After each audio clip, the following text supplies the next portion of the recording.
So I am done my words. It's 10:12 p.m. I just gotta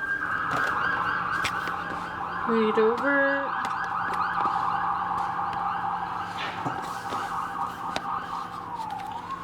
I just gotta read over it. It's 1,000 words of nothing. Which gives me hope for NaNoWriMo that I can definitely do it. Used my laptop again. It's very effective. Options. Let's not. Oh, don't do the. Anyway. Yeah. So that gives me lots of time to perhaps make a vlog. Sorry I didn't record anything during the day. It was I did watch Fall Guy again. Well, I listened to it while I you know, yeah, I still love it, and I'm gonna watch it again. Like, but I need to watch some spooky stuff. But I really like Fall Guy. I keep saying Fall Guy. Free Guy. Yeah. Free Guy.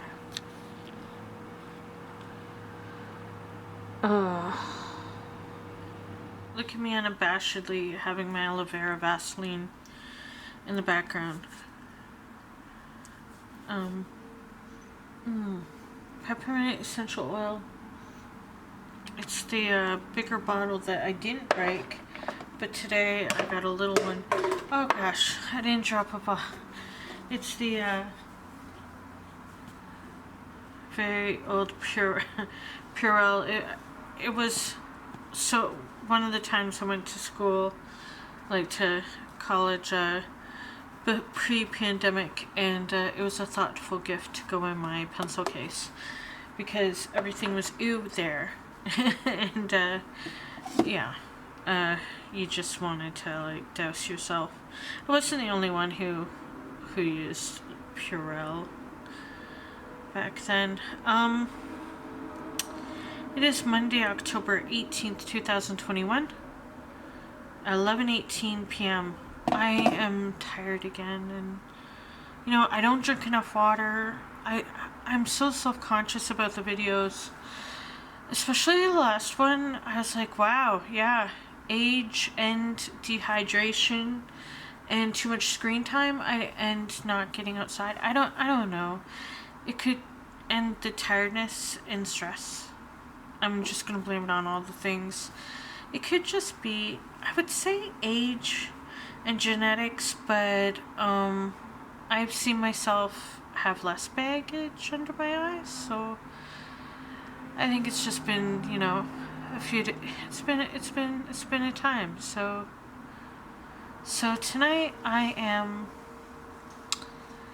I'm done my words like a while ago. I'm not playing the video game right now, and I'm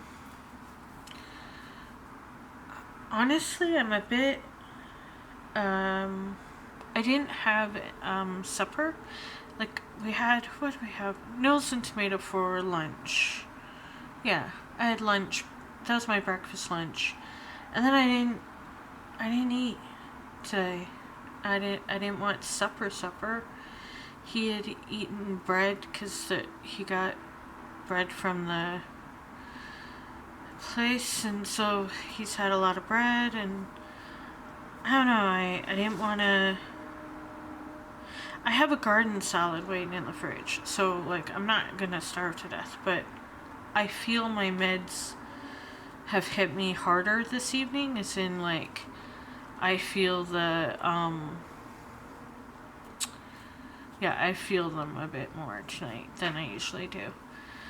Which is one of those things, like, sometimes you could say if you eat less, it'll hit you harder. Other times, it makes no difference, and it's when I've eaten more. I don't understand. It's chemical interaction with my body. Oh, Smudge is up there. Vincent's playing over there, but I didn't know Smudge was out here again. I know she was in the closet earlier in the bedroom, and now she's out here. Oh, I actually kind of want to just... She didn't care. She's just been sleeping up there.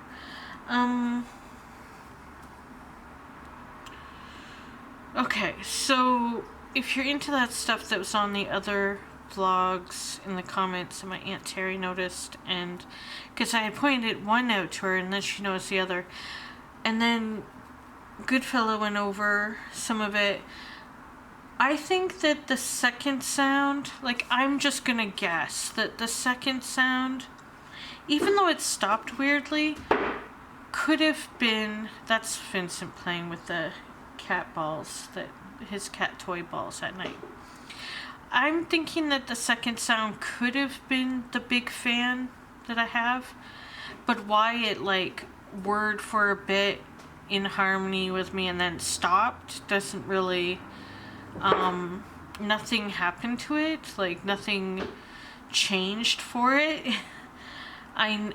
So it doesn't really make sense, and it wasn't a fridge or anything like that. So that sound was really, the second sound definitely sounded mechanical, but it wasn't, I don't know if it was the fan or not. I mean, I could say it was the fan, the big fan, but we hear the big fan all the time. But that's why I was like, maybe it's the big fan, because it sounded similar to the fan. But, I don't know. The first one, interesting. I heard, but apparently when somebody was listening to it more, they heard I need help, which is funny to me, not funny, haha, but interesting to me, because when I was having a discussion about this with, so-and-so, I said, like, he had said to me that I'm like an antenna, and when I'm open, maybe I need to, and he sent me the link about,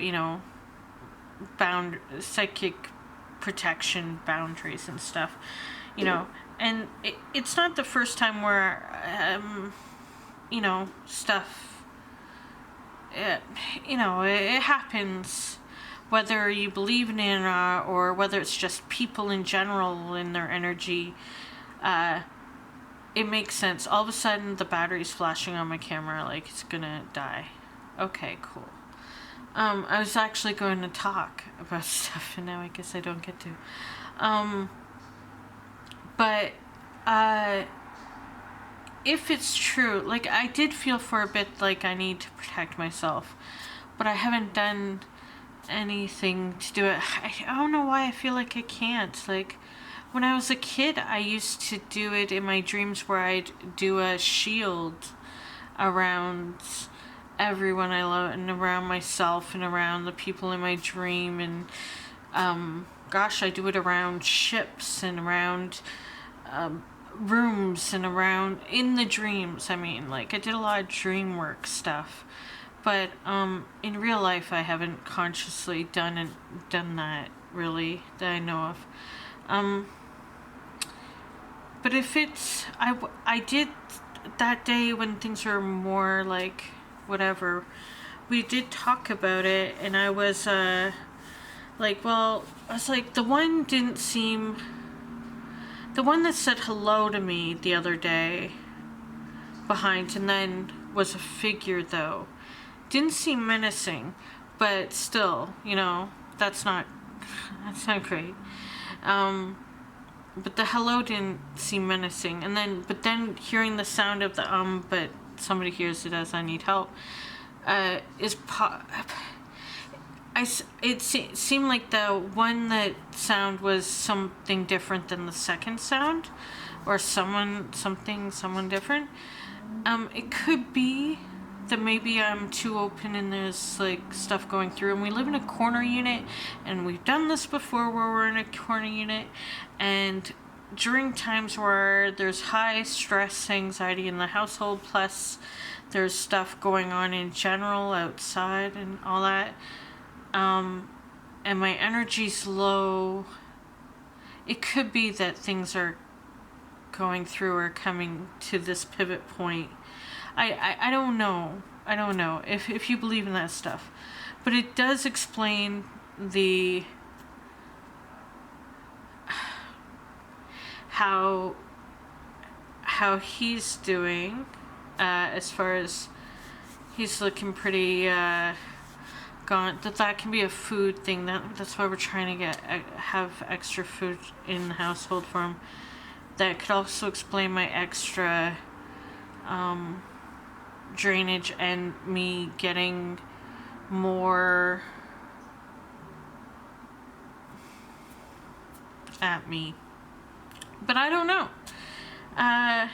It's something I had wanted to get into if there wasn't a flashing red light on my camera. I had wanted to talk about like it's actually kind of an interesting topic, because I grew up raised for a few years, like the first 5.5 years of my life, mostly by my father. And even at that young age, I was always searching, and I was the one going to churches and different churches and stuff. I was going to stuff at a young age, seeking out. I was talking with ministers, pastors, priests. No, not priests. I didn't get into the Catholic Church at all, actually, which I just like looked at the church. But I mean, like, I was talking to various, having discussions about, you know, the Bible and religion and belief in God and things like that. I had so many questions from such a young age. I probably had that seeking idea because before I was told about my twin, I probably always knew that there was something like missing that I was looking for, you know what I mean? But the existentialism and the questions about why we're here and religion and stuff is something many people, a spiritual journey is part of life for many people, as well as, you know, your sexual journey and all that stuff. But very young, I was like, I latched onto it. And then being a child who was neglected and abused and physically and otherwise, I firmly grabbed onto my belief in God, and I read the Bible many times before I was a full teenager. In fact, like front to back, like full, every detail, every begat, every particular God in the versions. I read more than one version of the Bible, and then that's why later in my later years I actually read other texts, and I still want to read some other texts, religious texts, but I ended up going away from that. But I actually at one point, because of the church I was in at the time, even though it wasn't allowed for women to be the leader, like the ministers, I don't want to say specific names because I don't want to shout out the church right now, but I felt the calling for it. I have this preaching thing to me. I used to sermonize to my freaking stuffed animals, while also simultaneously having these dreams of a train going through the house, like, you know, and flying dreams and above my body dreams, you know, and different things. I mean, it's all very tied in. Different things happened when I was young that I could go into. Like, I have story times about stuff that happened regarding, you know, my parents' explorations and their stories, and then my own stuff, and then how divisive my attachment to my religious beliefs were, even through my teenage years. And then I didn't let go of that until, even though I'd read and I had questions, and I was very much like, ask questions about what you believe, you know, ask questions and ask yourself questions about what you believe. And I simultaneously had different theories of thought. I didn't let go of, admittedly, I think that religion saved me from, like, my belief in religion, my belief in what I had. It was a crutch, but it saved me from probably, I was such a good girl. It saved me from really, I don't know, what did it save me for? I mean, now I still have no actual close family, as far as who raised me, but I really was so protective of them. Like, I didn't, despite everything that happened, I didn't want to lose them or ruin them. So, I mean, I could have, like, been in foster care or something at some point, and I didn't, because I believed that there must have been a reason why God was doing that, or Jesus or whatever. And then, like, my beliefs changed on that. I mean, if I go through my diaries and read what I wrote, I'm like, oh my gosh, this is a girl that, you know, is trying to forgive her abusers in real time and believe it is for a purpose, or that, you know, how it's kind of sad reading it. But anyway, I went to completely different direction when I was living on my own at 17. I was living on my own. And then you can't just stop believing in more when you've believed in it so deeply. But I did then start my journey, my exploration into Wiccanism, paganism. Later that led into, like, Buddhism and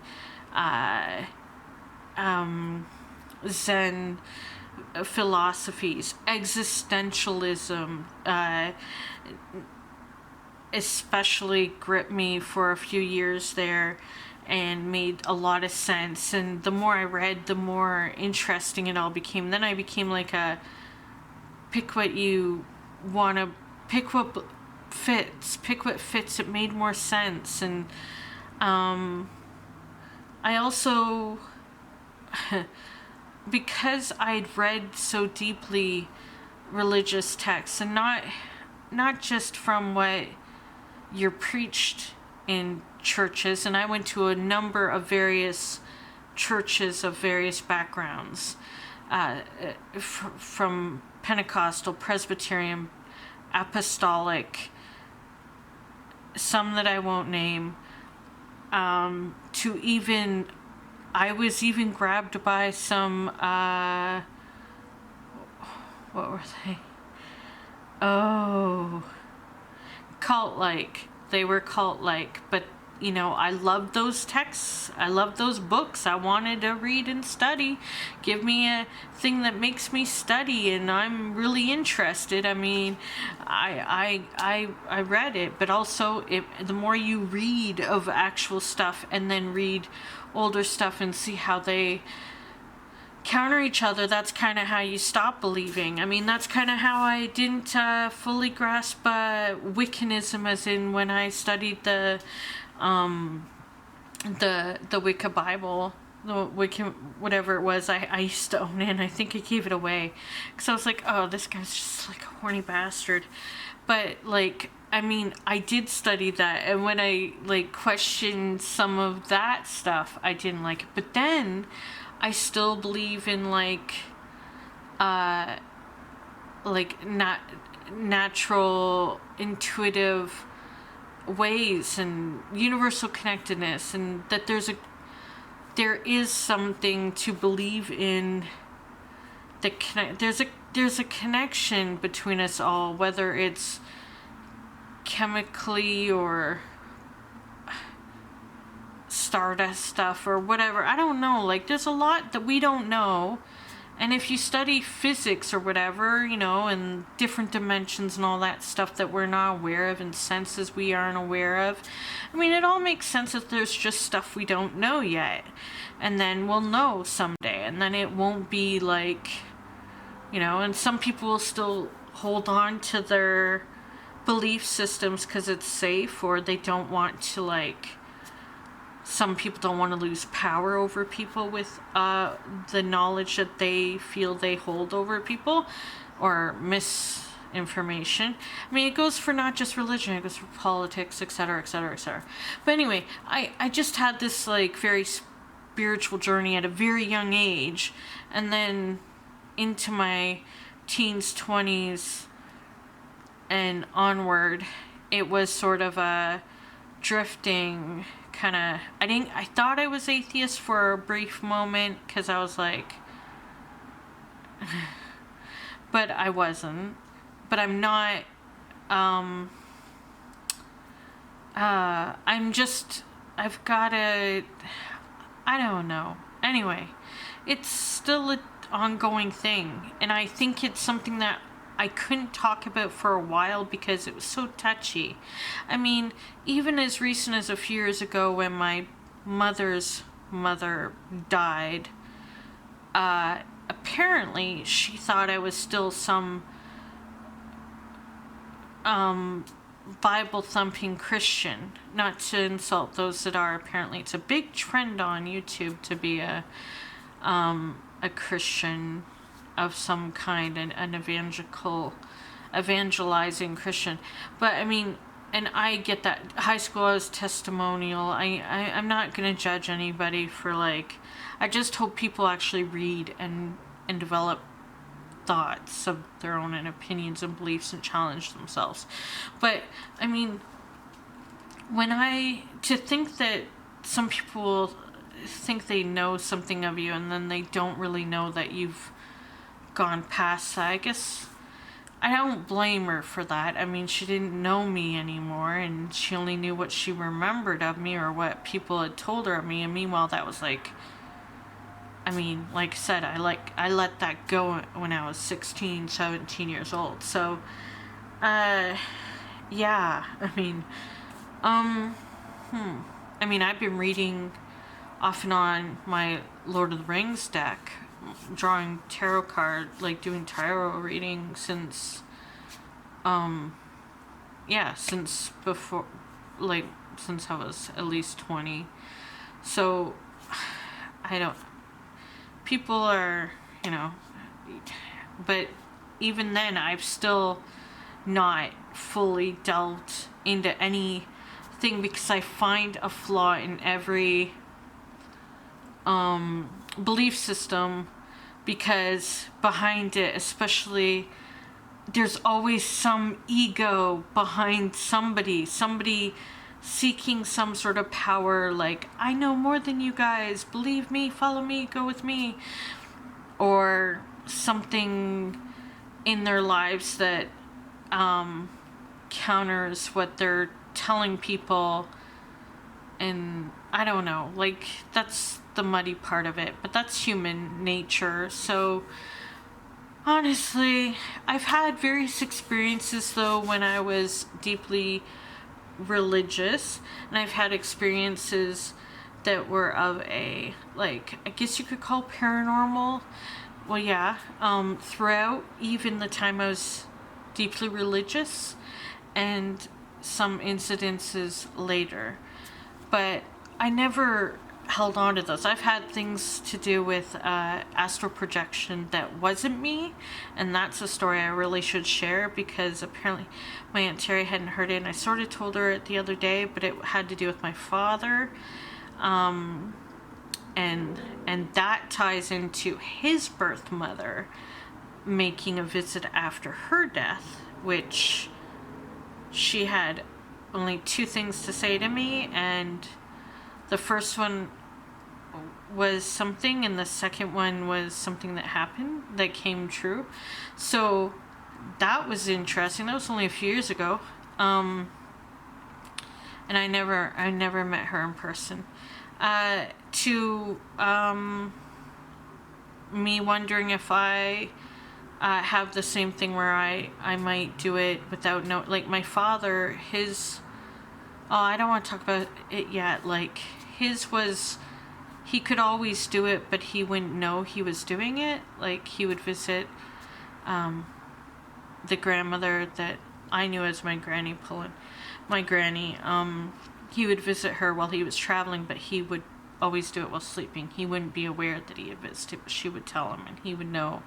He would feel better after that he had told her different things. But I didn't have questions for him or know about that until an experience that happened not long before I ended up changing my stance. It was still while I was not deeply, but still while I was religious. That had that experience where, he visited. Since then, like I said, I've alluded to this in previous vlogs where I've rambled about having tools around me, things around me that I have, like as if like I have things around me that I know I could use, or that could be helpful, or that are part of, I've always had certain things, or I've gathered them throughout the years, but I don't, it's an interesting thing. I haven't thrown away, I did get rid of most, I used to have a huge collection of Bibles. I do not have those. I believe I've only kept the one that is my twins' Bible, like when they give the parents a Bible when they give a family, like when the factory gave my dad a Bible. I believe I have that somewhere, and I think I kept one version because of the nostalgia connected to all the years that I've been in a certain church and the friend I had there. And then I don't know if I kept the little ones. We used to be given them in school. That's another subject I could talk about. How if you don't grow beyond what you think at a certain age, and you always stay stuck. Like I was someone who was in schools back when the Lord's Prayer was a big thing in our schools, and then they took it out, and because I was so religious and I was pushed by my stepmom to, I was pushed to be in a voice that this isn't right, yada yada. When now, of course, my viewpoint is no, religion should not be in schools. I mean, except for studies, like if you are studying in college or university, or if there were religious courses where you can study various religions, that's something, but it should not be forced upon all students when we all come from various backgrounds, and that's so disrespectful and disregarding other people's belief systems and their families' belief systems, and there's no one that's better than the others, and some of these ones are very damaging. This rant could go on about the frickin' residential schools in Canada, and the graves of children on them, and the Catholic Church, and I can't just go rambling for so long about all this, but religion can be damaging. It can be a crutch. It can be used to manipulate and control populations. It has been for a long time. But I've also experienced and been part of that sense of fellowship, that sense of belonging. I'm aware of the privilege. Some people, I saw it firsthand as a person in poverty in a dysfunctional damaged family, who would see people in church that were well off and connected and went up a hierarchy and helped control things going on within the congregation. You can see those power dynamics in churches a lot, and how they would help their children get jobs and placement in community, and that's a really big thing in my hometown, in fact. But then I see the good stuff of, you know, people meaning well, and maybe they didn't think anything bad of it. It was a comfort to them, the hymns, the singing. I used to be a girl shaking my tambourine, shaking my timbrel. If you know the word timbrel, then you know what church I was in for a long time. I was good at it. That was a comfort. I enjoyed it. I loved singing in choirs. I loved talking to the people that were there about their beliefs in religion, and discussions about things I'd read and their perspectives. But I also liked talking to the weird woman who lived on the other side of the fence at the edge of the elementary schoolyard, who people called a witch, and her husband some weird scary man, and I became friends with them. You know, like, I loved that I was so open as a child, and so I was called an old soul. I don't feel like an old soul now, I just feel like tired. But I mean, I was called an old soul as a kid because I seemed wise, but I was just very curious and open to everything, and I read a lot, and I had questions, and I was willing to hear people's perspectives and answers, and to think about it and reflect on it. And I guess a lot of that was exciting, and I don't regret that I had it for a time, and I do not regret letting go. I ran out of time, but I was saying I do not regret the hold that my belief in a certain religion or way of thinking had on me, and that how it was used as an excuse to not believe that I could be treated better, or that the people in my life should be held accountable for their awful actions, or that in a broader perspective that should ever be used as an excuse to be hurting other people. So yeah, that's outside. That's that sound outside. So yeah, I got into spooky shows for a while there. Ghost shows. It's 11:48 p.m. Ghost shows and all that stuff. And I do watch stuff like that. Now and then. I used to watch a lot more of it when we had cable in my hometown when we were living there. But now it's more like what you can catch on YouTube or whatever.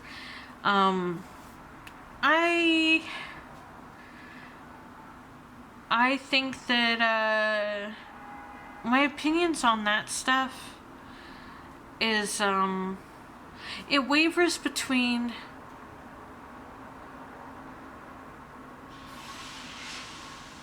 I think that's the oxygen tank truck that's going to be happening. I'm not sure. It wavers between, does what we believe give it more validity in reality? It's kind of like if you're a practicing witch, let's say, your intention and belief in it adds power to what you're doing, right? But then that kind of can be used, if I have more confidence, that's kind of a thing used by people in general that already feel empowered or self-empowerment or confidence or belief in what they're doing without any religious attachment to it. You know, I mean, they believe they can, they feel supported or by their actual people and things in their lives and resources, or they just have some immeasurable strength and confidence that they manage to break the barriers. It's not possible for everyone, depending on what kind of situation you're coming from, what kind of I was gonna say what kind of damage you've taken along the way. But I do find it intriguing. I think for a bit there, I could have gone the other way, like the other extreme with some belief systems that, like I said, the Wicca thing almost totally got me. But it doesn't totally. I actually really enjoyed, I'm going to say I really enjoyed myself during the time period. It was a while ago. Where I believed, where I did a mix of practicing and believing Wiccan, bits of Wiccan paganism, along with Buddhist philosophy, Zen stuff. When I mixed those two, along with sprinklings of existentialism, I found that I was more grounded and felt more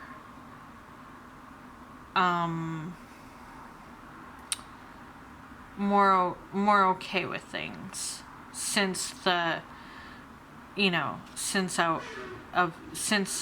left the crutch of my childhood of that belief. The only problem I've had since then, since I did lose that as a teen when I finally cast that off, was that I have since then never been able to grasp one philosophy or religious belief or practice of any kind wholeheartedly. I've always dived into it, read what I could, and then saw the parts of it that I'm like, nah, I'm not falling for that again, you know? And that's interesting. I love mythologies. I love that it's quite, yeah, it's definitely the oxygen tanks being filled. I think so anyway. I love the thing that there's so much that we could believe in, and I love that there's like people who study this stuff, and I love that you can study theology, but you can also study, you know, physics, and you can go beyond that, and string theory, and you can, but one thing constant through all of this since my childhood, regardless of religious belief or my push away of religion, like really, really big push away, has been dreams and nightmares. Now obviously they became a traumatic thing from my 20s onward, and then at the start of this pandemic I needed some help to when the nightmares became too much, which is weird because they've always been too much, but when they got really bad because of they got really bad, so yeah, they got really bad, and then I take something that helps soften the edges. It's blood pressure med, but the doctor said it also helps. He said it should get rid of your nightmares, and I'm like, doubt it. And it didn't, but it did soften the edges. It's hard to explain, but I've talked about it before. But one thing, since I was young, and I'd love to talk about the nightmares I used to have, dreams and nightmares I used to have when I was young. Yeah, that's definitely machines. Maybe that's garbage truck, garbage recycling. Yeah, it's not the, or it's the oxygen. I don't know. Anyway, one thing that was throughout all these years of belief systems and explorations and non-belief and just sort of existing, is the dreams. Yeah, dreams. And that realm of the mind, it's interesting to me that the brain does that to help you out, and you can reduce it to like biological, chemical cleaning out, sorting your brain out, flushing out stuff you know, making sure you can function, keeping you healthy, etc. But it's so interesting in the way that, you know, premonition dreams, reoccurring dreams, specific location dreams, stranger dreams, people who aren't, who you know that are in your dreams, visit dreams,